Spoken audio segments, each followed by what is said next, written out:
আসসালামু আলাইকুম রহমতুল্লাহ। সুপ্রিয় বন্ধুরা, অন্য দিনের মতো আজকে আমরা চলে আসলাম একটা ভিডিওতে। তো আজকে আমরা আসছি ভিন্ন একটা জায়গায়। এটা হচ্ছে আমাদের যশোরের গর্ব, যশোরের এয়ারপোর্ট, যেটা আন্তর্জাতিক মানে একটা এয়ারপোর্ট। সেখানে আজকে আমরা আসছি দুজন না, আমরা আরও আছি 6 জন। তো সবাই ঘুরতেছে যার যার মতো। তো এদিকে আমরাও ঘুরতেছি আমাদের মতো, এবং আমরা আসতে চাইছিলাম আজকে দুপুরবেলা, কিন্তু আমাদের আসা হয়ে ওঠেনি যে কোনো কাজে। তো আস্তে আস্তে আমাদের সন্ধ্যা হয়ে গেছে।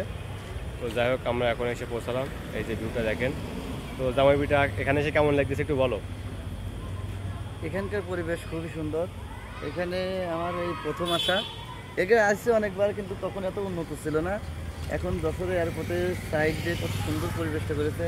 তার থেকে ভালো ওই সাইডে আরও বিমানবন্দর মিনি পার্ক করেছে। আসলে এখানকার পরিবেশ খুবই সুন্দর লাগছে। আর মনে হয় যে আমি প্রত্যেক দিন এখানে আসি। তা অবশ্যই আপনারা আমাদের সাথেই থাকবেন এবং আমাদের পেজটা অবশ্যই সাবস্ক্রাইব করবেন। এখন শ্বশুর পিঠার মুখ দিয়ে শোনেন।